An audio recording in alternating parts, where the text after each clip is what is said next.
नमस्ते जी।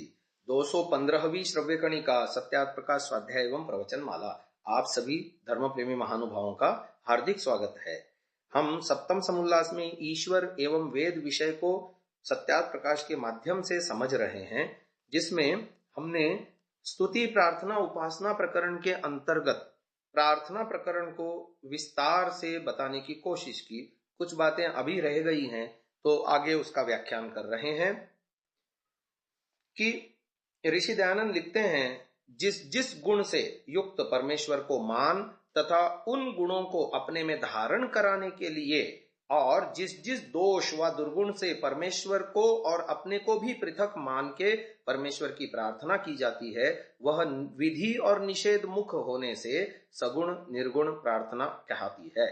जो मनुष्य जिस बात की प्रार्थना करता है उसको वैसा ही वर्तमान करना चाहिए, अर्थात जैसे सर्वोत्तम बुद्धि की प्राप्ति के लिए परमेश्वर की प्रार्थना करे, उसके लिए जितना अपने से प्रयत्न हो सके उतना किया करे, अर्थात अपने पुरुषार्थ के उपरांत प्रार्थना करनी योग्य है। ऐसी प्रार्थना कभी न करनी चाहिए और ना ही परमेश्वर उसको स्वीकार करता है कि जैसे हे परमेश्वर आप मेरे शत्रुओं का नाश कर दो, मुझको सबसे बड़ा कर दो, मेरी ही प्रतिष्ठा संसार में होवे और मेरे अधीन सब हो जाएं इत्यादि। क्योंकि जब दोनों ही शत्रु एक दूसरे के नाश के लिए परस्पर प्रार्थना करें तो क्या परमेश्वर दोनों का नाश कर देगा? जो कोई कहे कि जिसका प्रेम अधिक होगा उसकी प्रार्थना सफल हो जाएगी, तब हम कह सकते हैं कि जिसका प्रेम न्यून हो उसके शत्रु का भी न्यून नाश होना चाहिए। तो ऐसी मूर्खता की प्रार्थना करते कराते कोई ऐसी भी प्रार्थना करेगा कि हे परमेश्वर आप हमको रोटी बनाकर खिलाइए, मेरे मकान में झाड़ू लगाइए, वस्त्र धो दीजिए और खेती बाड़ी भी कर दीजिए। इसलिए पुरुषार्थी की ही प्रार्थना सफल होती है। इस प्रकार जो परमेश्वर के भरोसे आलसी होकर बैठे रहते हैं वे महामूर्ख हैं, क्योंकि जो परमेश्वर की पुरुषार्थ करने की आज्ञा है उसको जो कोई तोड़ेगा वह सुख कभी न पावेगा। और यजुर्वेद में आया है, कुर्वन्ने वेह कर्माणि जिजीविषेत् शतं समाहा। परमेश्वर आज्ञा देता है कि मनुष्य 100 वर्ष पर्यंत अर्थात जब तक जीवे तब तक कर्म करता हुआ ही जीने की इच्छा करे, आलसी कभी न हो। देखो सृष्टि के बीच में जितने प्राणी हैं अथवा अप्राणी, वे सब अपने अपने कर्म और यत्न करते ही रहते हैं। जैसे पिपीलिका, पिपीलिका संस्कृत शब्द है, चींटी के लिए प्रयोग होता है। जैसे पिपीलिका आदि सदा प्रयत्न करते, पृथ्वी आदि सदा घूमते और वृक्ष आदि सदा घटते बढ़ते फल आदि देते रहते हैं, वैसे यह दृष्टांत मनुष्यों को भी ग्रहण करना योग्य है। जैसे पुरुषार्थ करते हुए पुरुष का सहाय दूसरा भी करता है, वैसे धर्म से पुरुषार्थी पुरुष का सहाय ईश्वर भी करता है।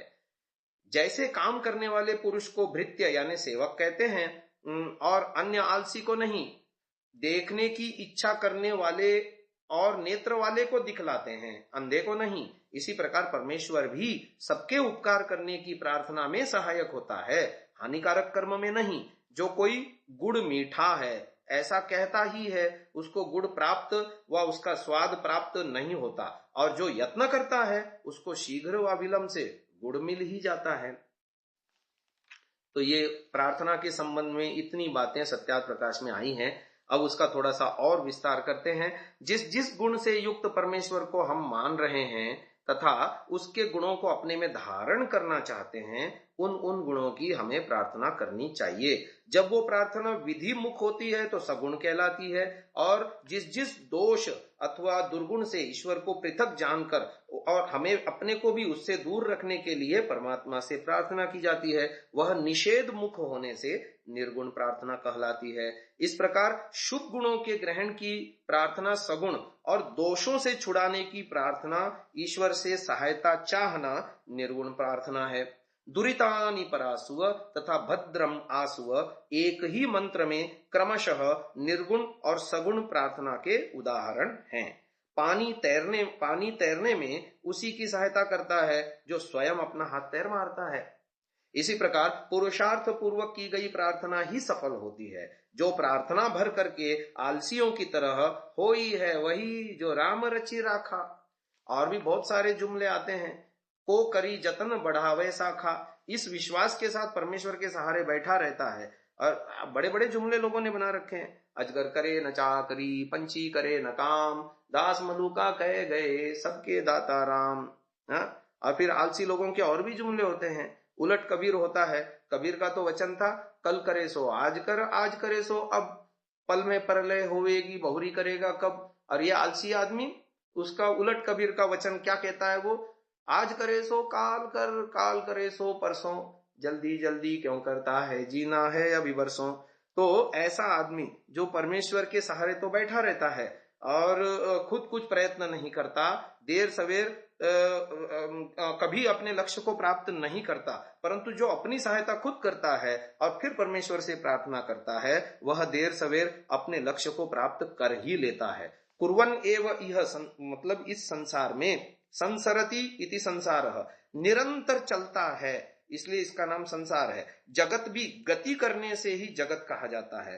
कार्लाइल के शब्दों में, what is the universe but an infinite conjugation of the verb to do, अर्थात यह संसार क्री माने करना धातु से निष्पन्न विविध क्रियापदों का प्रदर्शन है। मनुष्य इसी संसार का एक अंग है। जब सारी मशीनरी चल रही हो तो ऐसा कौन सा पुर्जा है जो न चले। सतत गतिशील संसार में किसी के निष्क्रिय या अकर्मण्य रहने की कल्पना ही नहीं की जा सकती। स्वयं परमेश्वर की क्रियाशीलता ही स्वयं अपने आप में एक चित्रण है, जो किसी व्यक्ति ने बहुत अच्छा चित्रित किया है। God is eternally busy, he is not loafing on the throne till the day of the judgment, he is pumping at your heart, operating in the laboratory of your stomach, directing infinite atoms of matter, painting the lilies, whirling the stars, pushing up the seeds. My father worked hitherto to and I work. ये great thoughts अप्रैल 1933 का वचन है। अर्थात परमात्मा हर समय काम में ही लगा रहता है। वह न्याय के दिन तक खाली बैठा रहने वाला नहीं है। जैसे अन्यों के ग्रंथों में आया है कि परमात्मा ने सृष्टि बना दी, अब वो विश्राम कर रहा है, और जब उसका न्याय का दिन आएगा तब सबका हिसाब करेगा। जिसने अच्छे काम किए उसको स्वर्ग में डालेगा और जिसने बुरे काम किए उसको दोजख में डालेगा। ऐसे ऐसे धर्म ग्रंथों में मूर्खता की बातें भरी पड़ी हैं। लेकिन वैदिक संकल्पना के अनुसार, और ये अंग्रेज लोग भी मान रहे हैं इसको, जो अंग्रेजी में मैंने आपको पढ़ के सुनाया, जिसका अर्थ मैं आपको सुना रहा हूं कि परमात्मा हर समय काम में लगा रहता है, वह न्याय के दिन तक खाली बैठा रहने वाला नहीं है। वह तुम्हारे हृदय में रक्त संचालन करने में प्रवृत्त हो रहा है, तुम्हारे पेट की रसायनशाला में काम करता हुआ पाचक रस उत्पन्न कर रहा है, प्रकृति के परमाणुओं का सतत संयोजन कर रहा है। वही तो है जो फूलों में रंग भरता है, बीजों को अंकुरित करता है, नक्षत्रों का संचालन करता है। मेरा पिता काम में लगा रहता है तो मैं क्यों न करूं। मनुष्य स्वयं कुछ न करे और दूसरे से परमेश्वर की आशा करे कि वह उसकी इच्छानुसार कार्य करता रहे, यह व्यवहार ठीक नहीं है। परंतु पुरुषार्थी को भी सत्कर्म में ही ईश्वर की सहायता मिलती है। ये एक और विशेष बात। कोई पुरुषार्थ तो कर रहा है चोरियां करने में, उल्टे काम करने में, जुआ खेलने में, उसमें भी तो पुरुषार्थ है, परंतु उसको परमात्मा की सहायता नहीं मिलती। धर्म से पुरुषार्थ करने वाले को ही परमात्मा की सहायता मिलती है, क्योंकि परमात्मा सबकी भलाई चाहता है। इसलिए किसी दुष्कर्म में सफल होने की इच्छा से की गई प्रार्थना में ईश्वरीय सहायता पाने की आशा नहीं करनी चाहिए। परस्पर विरोधी दो व्यक्ति यदि दूसरे के अहित की कामना करें और प्रार्थना करें तो दोनों की प्रार्थना सुनने का अर्थ होगा दोनों का ही अहित हो। ऐसी अवांछनीय प्रार्थनाएं परमेश्वर कभी नहीं सुनता। पुरुषार्थ पूर्वक शुभ कर्मों में सफलता के लिए की गई प्रार्थना ही ईश्वर के दरबार में स्वीकार्य होती है। तो आगे उपासना का प्रकरण आ रहा है, तो हम जो अगले श्रव्य कणिका में इसको विस्तार से बताने की चेष्टा करेंगे। महानुभाव, मैं ये मानता हूं कि जो आप ये व्याख्यानों को सुन रहे हैं, ऐसे विचार, शुद्ध विचार प्रायः नहीं मिलते। तो प्रयास करें, आप जिस ग्रुप से जुड़े हैं, समूह से जुड़े हैं व्हाट्सएप आदि में, उन समूह में इन विचारों को अग्रेषित करें। आप नहीं कर सकते, उन लोगों के संपर्क सूत्र हमें दें तो हम उनको सीधे भेजेंगे। तो ऐसे विचार अन्यों को भी मिलने चाहिए, अधिक से अधिक लोगों तक पहुंचने चाहिए। इसी भावना के साथ ओम।